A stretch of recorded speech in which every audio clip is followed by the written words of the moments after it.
Hey everybody, really appreciate you joining us. You got the Spittin' Seeds team here. I'm Beeve. I got my guys Beard and Flem with me. We're here to talk a little ball with Zander Sechrist, sophomore left-handed pitcher for the University of Tennessee. Number one team in the land, Knoxville regional champs on their way to Supers. Zander, really appreciate you joining us, man. I know we've been looking forward to this one for a long time. How you doing, bud? Thanks, man. I appreciate you guys having me. Yeah, absolutely. Absolutely, bud. So I know we're going to throw a bunch at you today, a lot of stuff that we really want to talk about. We'll talk some serious, some fun stuff, man, maybe try to throw you off your game, see if we can have a little bit of good time. All right, So sounds I want good. to go way, way back, actually. I want to take you back to high school. You had a unique experience. Your senior year was that final year of COVID, or where the season got canceled, 2020. You're out of Flowery Branch High School there in Georgia. You guys were one of the top 50 teams in the country right when the season got canceled. What was that like, trying to navigate with recruiting, trying to figure out what school you're going to? Run that by us. Well, I was luckily enough recruited early on in my high school career, and I committed here at the start of my junior year. So I had basically a year of that under my belt. But the whole COVID situation, I had some teammates that were seniors that weren't committed yet, and just seeing them go through that whole process of how difficult it was, just from my eyes, it would have been very difficult for me as well. But I mean, I can't really, relate, unfortunately, to the whole COVID situation. Yeah, well, that's a good thing, man. I guess the only downside is being able to miss out on that heck of a season that you guys were having. No, that definitely stinks. But in your transition to coming to UT, obviously, then you committing a little bit early. What about the University of Tennessee did you know so early on that this was the place for you? And who else was recruiting you at the time?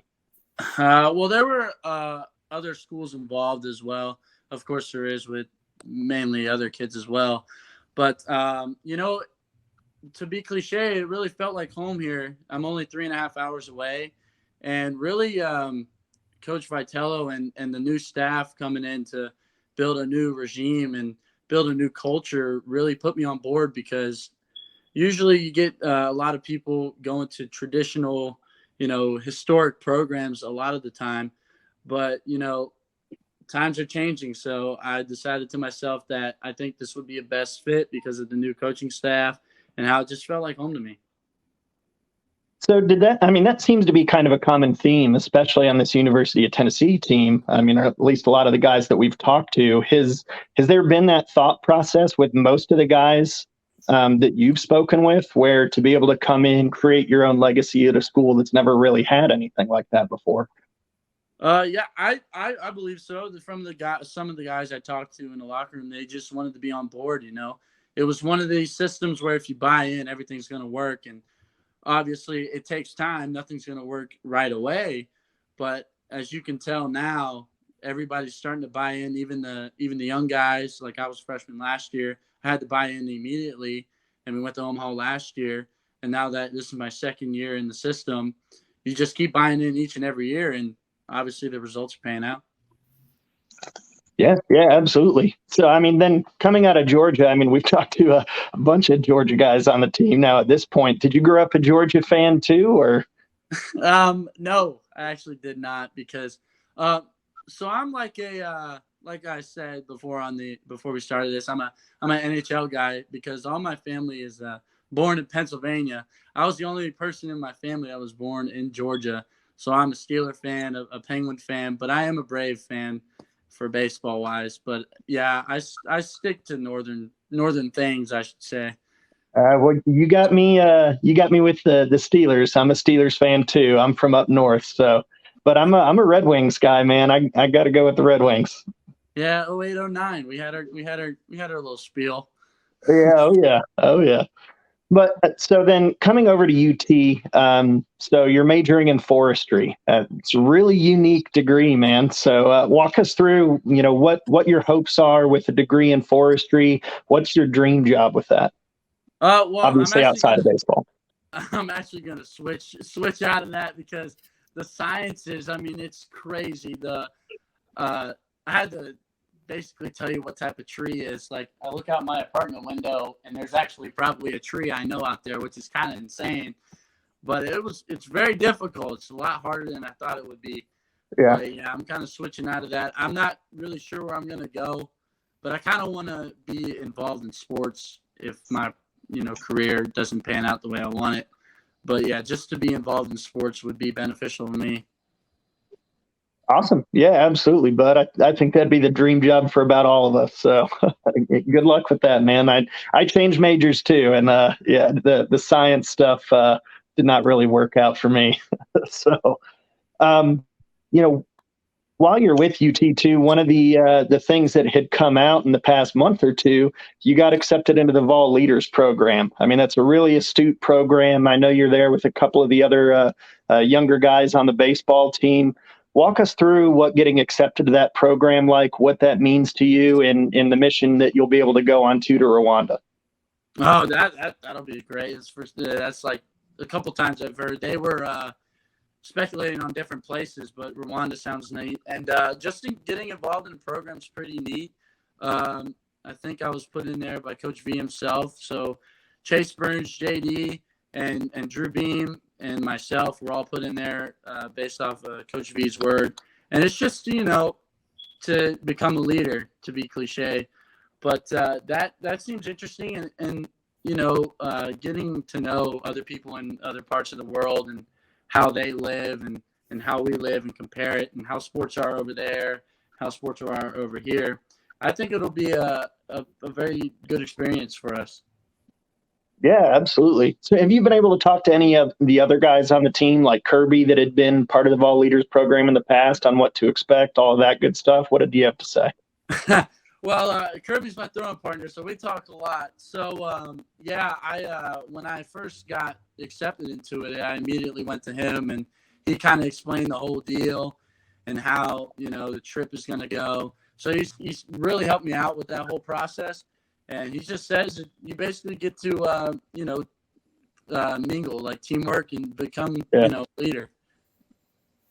Speaking of Kirby, he did tell me to ask you why you chew so much gum when you pitch. I don't believe 4 is much, in my opinion, to be honest, because when I chew one piece of gum, it doesn't feel like enough. So, and I don't think 4 is enough either. I mean, I can chew a whole Big League chew pack if I wanted to. Attaboy. What's your favorite flavor, Big League, then? Grape is not bad. I'm telling you, grape is not bad. Watermelon's a sneak dark horse there. Original's original, but grape on the low, man, is really, really good. I hear you. You hear that, Big League Chew? You got an ambassador that you need to get signed right here. Well, hey, guys, I know I'm taking up a bunch of time right now. Andrew, Matt, I know you guys got a lot of questions. I'll go ahead and let you take over some. Andrew, go for it, bud. All right, man. I'm probably going to get a little bit more into like baseball aspects, because you actually touched on a couple of things I wanted to touch on. Because I remember Coach V saying something about, you being a weird lefty who likes Pittsburgh sports. So I thought that was kind of funny. First thing is, I know we've talked about this before, but maybe, the general audience hasn't been able to hear the explanation, but walk through your approach with the foot wiggle and, how you got started with that.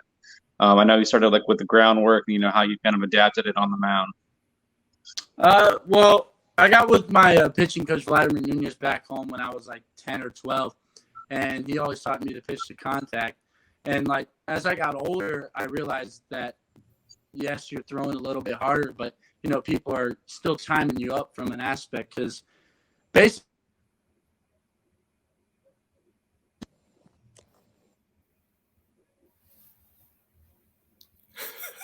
You're all good. Can you hear us?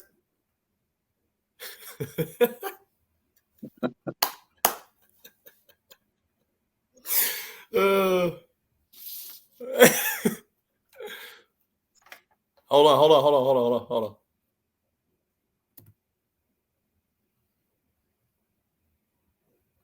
Say something. There we go. Did it work? All right, you're good. We got you.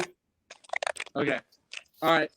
So the whole timing thing is just how I've been able to regulate it into normal throwing. Like the quick slide step is just basic slide step because I've been doing it out of the stretch because I'm a slide step guy out of the stretch. So I, to myself, thought it would be a good idea to put it in the windup, and obviously that's worked. And most of the time I throw a fastball out of it, but I've been working on like change up and curveball out of it, to throw off even more. And then the pause at the top is just another thing for the repertoire, I would say. I kind of just have fun out there. And like I predetermine what I'm going to do before I throw the ball. That way I don't mess up my own timing, because a lot of people have asked me, like, why don't you mess up your own timing and such? But I predetermine what I'm going to do before I throw the ball. Hey, man, clearly it works. You've been like the Tuesday midweek guy basically all year. There was a stretch where you actually had a perfect game going, and, they pulled you out.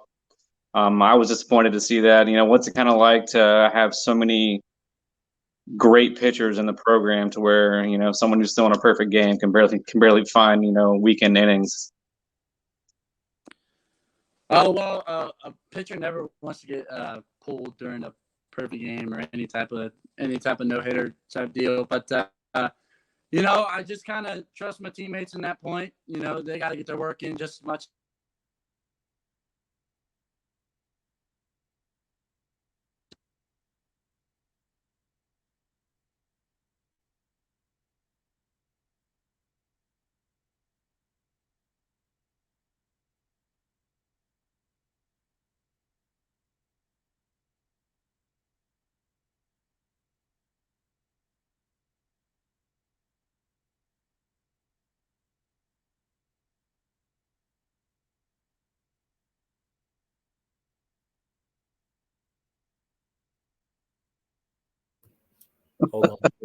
Hold on.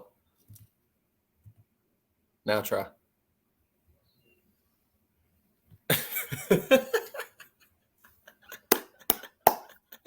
This is fantastic. This is my favorite interview. Oh, 100%.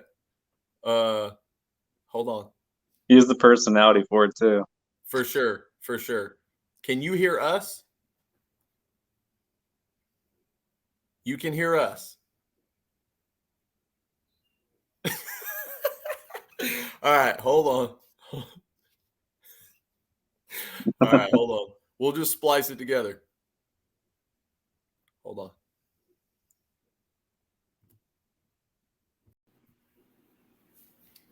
So yeah, like on the midweeks, usually it's for guys to get reps and such as you play different teams and such. And I just kind of adapt to any role that Coach V has given me over the year. Last year I was just a reliever for the midweek games. This year I was a starter and now a reliever on the weekend. And I just get in there whenever I can. And obviously it didn't work out in the SEC championship game. I had to face Ty Evans and Judd Fabian, but that's okay. They're pretty good. I just kind of left a heater over the heart of the plate for a double, and then Fabian took me to the right side off a little bit of a low breaking ball. But I just kind of adapt to any role that's given to me, and that's another thing too. I believe why we're so successful is everybody just adapts to their role so well, because on other teams you see like you have like your starters and you have like your backups, but your backups don't even correlate to your starters, in which they just cause toxicity. Holy moly, that's a big word. But in the locker room, which doesn't create a good team bond at all. But that's different with this team, as everybody wants to again buy into the system. That's something I kind of wanted to touch on was, how great this Tennessee team is. You got freshmen coming off the bench with, 10 plus homers, and Christian Moore, or even Blake Burke, if he's depending on how, who's starting. Even guys like Steenstra, who have had big time success last year, filling in for Liam Spence in big time roles, hitting the ball all over the place. Just kind of what's it like to have that atmosphere in the clubhouse where, any given day, whoever is in the lineup is going to be able to produce, and you know what's going to happen. Yeah, like I said, we just have a good team bond and good and a good culture that's credit to the coaching staff and Coach V that they've built around here for 5 years now. And, nobody's really upset that they're not in the starting lineup because everybody's just adapted to their role. And obviously we're sitting at 50-plus wins and under 10 losses. So obviously it's worked out in the long run. And, whenever their name is called, whether you're a reliever on the pitching staff or a bench guy as a hitter, you step in and try to get the job done the best way you can. Awesome. Speaking of the coaching staff, Frank Anderson, it's always been kind of a running joke. It'll be 100 degrees outside, and that guy's wearing a sweatshirt. What is up with that? Do you have any insight on what's going on with him?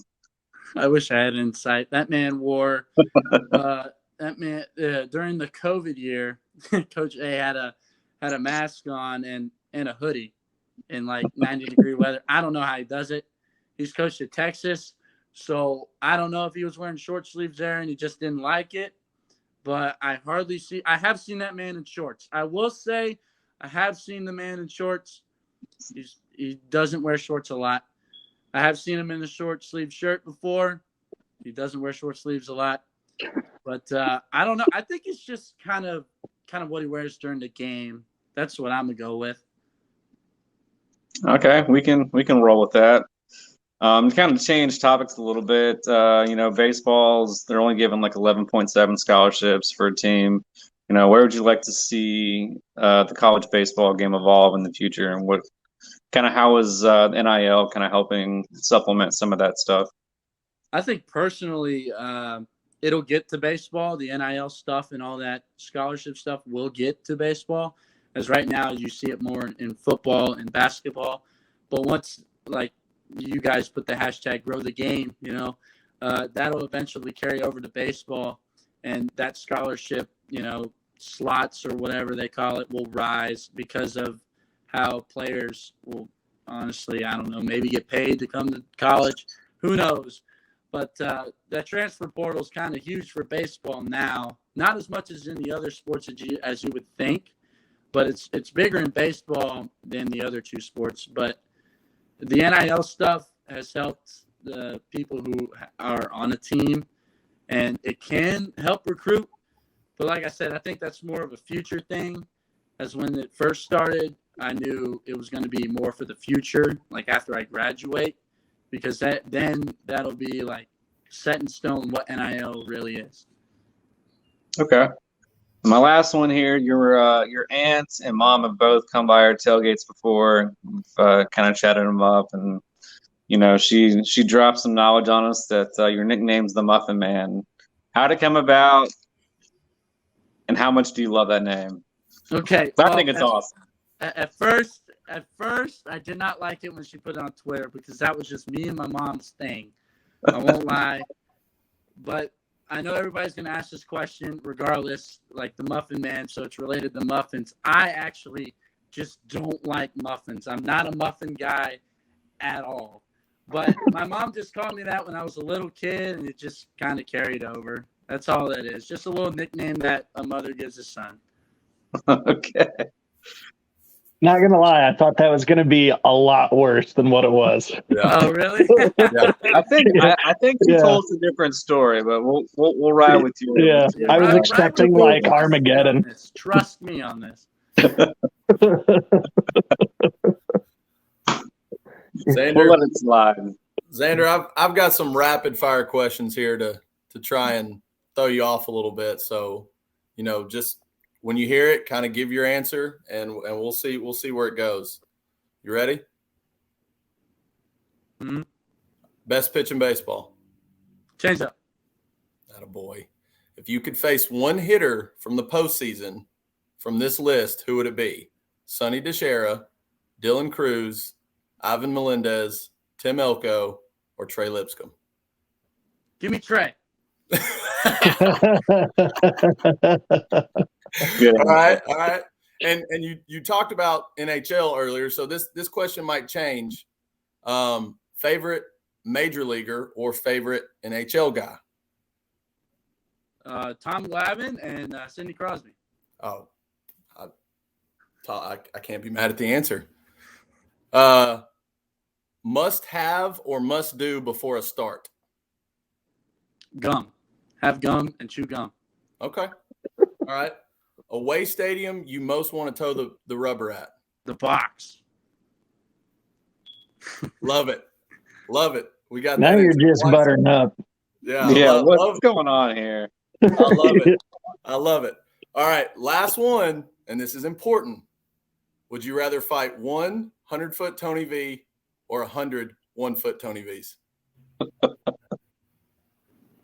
Got to go with the 1 foot because you just I don't think they're as fast. Yeah, the 100-foot. No, I can't take 100-foot. That's an Italian stallion you're messing with. You gotta be short. It's gotta be short. It's really. Do you want one big chest bump or 100 small ones? 100 small ones. 100 small ones. We'll take the little bruise on the shin. That's fair. That's those are great answers, man. I was curious about the I had a question of favorite flavor of muffin, but you let us know that you actually don't like them, so that had to change a little bit. You said best pitch in baseball. You said change up. Are you a circle change guy? Straight change? What do you throw? Circle. Do you turn it? Yeah, pronate. Okay. Do you throw it in any count, or you like to start it off or go at the end? Towards the end mainly. Towards the end, set it up with the fastball. Yeah. Okay, that's fair. Now I'm gonna react to the question because you answered it the way you did. Why the box? I don't know. Just a lot of history. It's just the box. It's called the box, I love it, man. I love it. My questions were quick. I've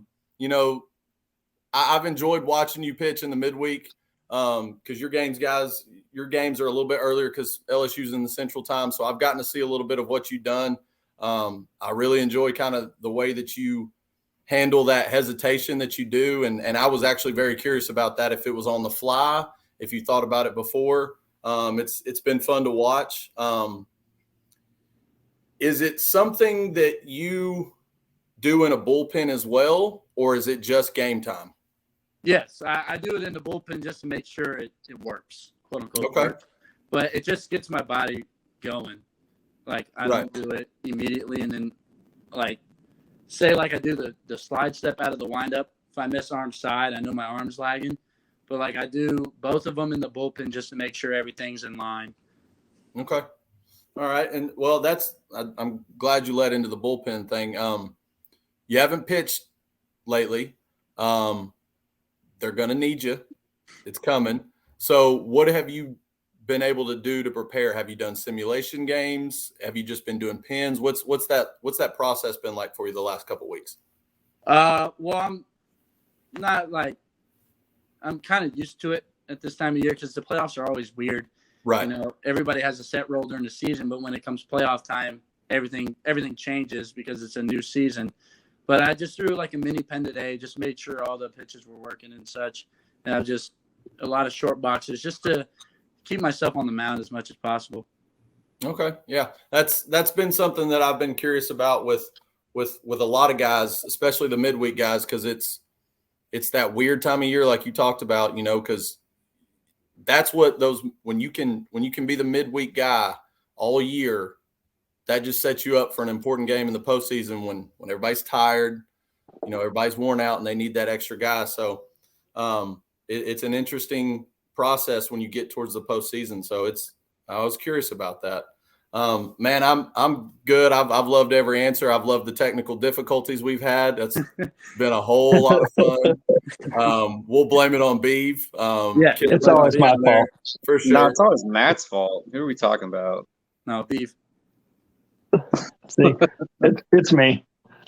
For sure. Even though I'm the guy that brings the Matt's the LSU guy. It's all Matt's fault. Hey, we're used to being on TV. All right, everything works. Oh, right. Oh. So I do have a question for you. So I have to ask all of the guys this too, and there's a few of them, so it'll kind of set up. But what's been or who has been the biggest impact for you, baseball or otherwise? My grandfather, because not to get really personal, but I didn't know my dad growing up. I never met him. So my grandfather kind of just stepped into that dad role, and ever since I was a little kid, I looked up to him, and he comes to every weekend series basically, and it's always good to see him in the stands. And whenever I get to pitch in front of him, it's always in the back of my mind. But yeah, my grandfather for sure. Oh, that's awesome, man. No, that's really cool.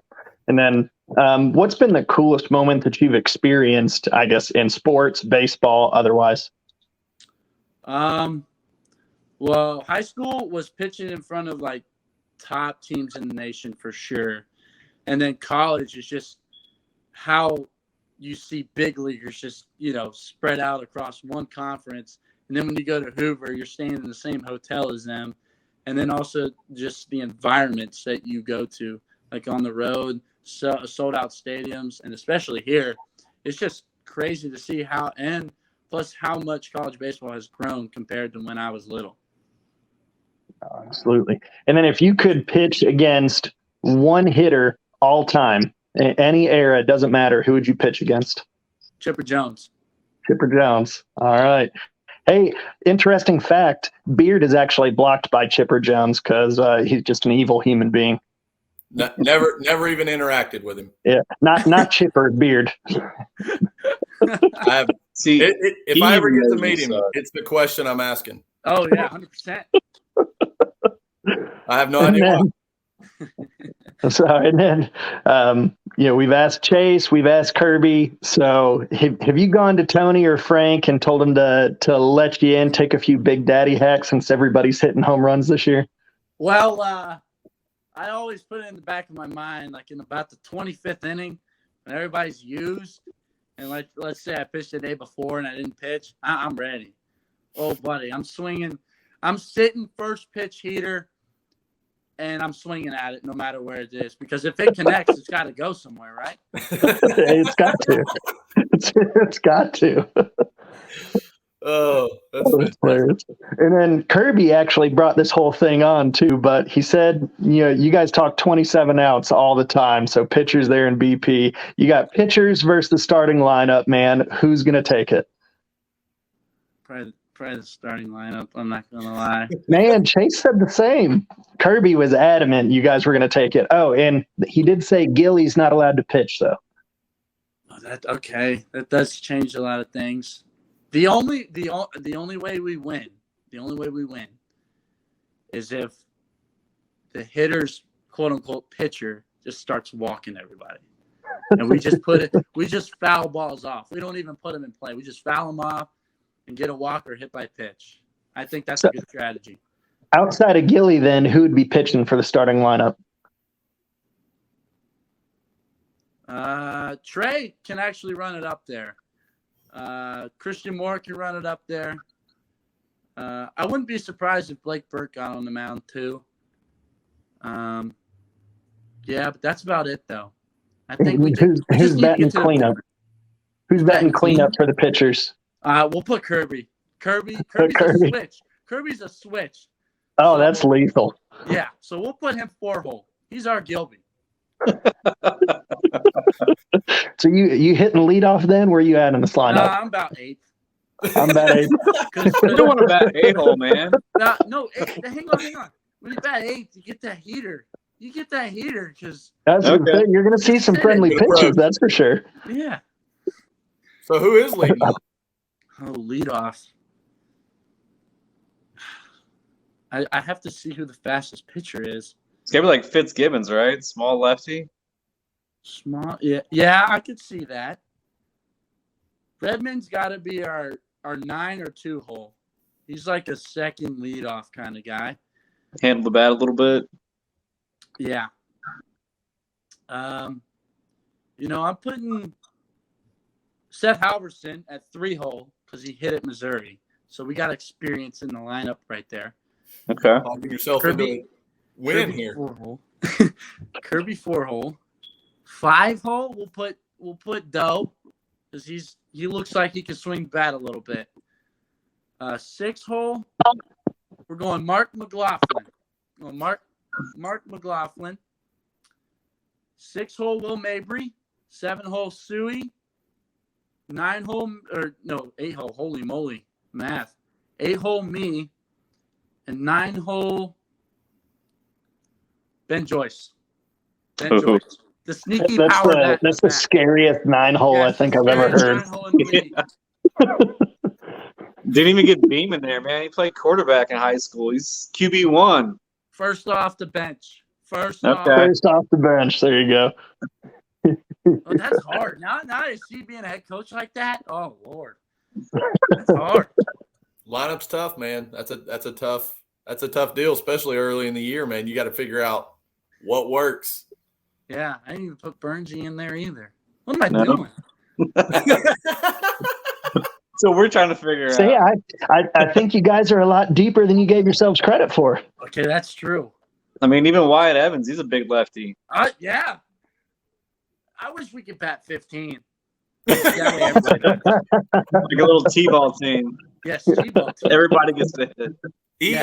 Extra. EH. Yeah, not even a DH, but an EH. Yeah. There you go. That was good. Well, outside of me, Flem, you got anything else for Zander? Yeah, I got one last thing. I've noticed, when you exit the game, you have, or even in between innings, you have a routine that you do pretty much every time. And even like when you leave the game, you kind of dust the mound off before you leave. Is that something you've picked up over time? Is it superstition? What is it? I haven't even noticed it myself. I was going to say you probably didn't even know he does it. I didn't even notice it myself. Wow. So after every time, every inning, you have the same routine. You'll kind of pull yourself around by your hat a little bit right after after they throw it down, and then when you leave the game, you will take your foot and brush out the whole entire mound, it's almost like you weren't even there. Wow. I think that's one of those spur of the moment things. I guess I didn't even notice that. Well, there you go. Now you know. Now I know. That's awesome. Well, we've definitely kept you a lot longer than we originally anticipated, Zander. Obviously, we've talked to you quite a bit about it, and actually, you were our first interview ever when Flem and I got media passes down there. So appreciate you being nice to us for the first few questions. But let the people know that don't already know, what are the favorite flavor seeds, man? Dill pickle. Dill pickle. If you're not a dill pickle fan, I don't know what you're doing. Emphatic. By far. And Tony's a dill pickle guy too, so see. Yeah, that's why I came here, because I knew. Because you knew he's a dill pickle guy. You knew the question was coming. Yeah. What about Coach A though? We haven't heard his yet. I'm not gonna lie, I don't think he eats seeds. I don't think he eats seeds that much. We're gonna have to change that. Yeah, we're gonna have to do our best to change that, Zander. You guys are pretty good at it. Hey. We appreciate that. If there's one thing I'm good at, it better be sunflower seeds. Yeah. Well, no, Zander, really appreciate you having the time to come on here, man. It's been an absolute blast talking to you. I know it's not going to be the last time that we're going to try to catch up with you. Lori and Lisa definitely like to chat with us quite a bit online through Twitter and all of that good stuff. So, we'll continue to shout you out, all of that good stuff. Best of luck the rest of the season, man. You guys got a lot to look forward ahead here and potentially into some summer ball. Where can they find you this summer? Probably back at home. In a little Sunbelt League, maybe. I don't know if I'm gonna play yet, but if I do, that's where I'll be. Okay. All right. Yeah, we'll definitely fill us in on that, definitely, so we can keep tabs on you, brother. Will do. Yeah, for everybody else, signing off with Zander here. Be sure to like, subscribe. We're going to try to bring you as much content as possible, get you guys closer to the game, closer to these athletes, give these guys a platform to be able to talk to you. Everybody, thank you so much. Have a great weekend. Let's go beat Notre Dame.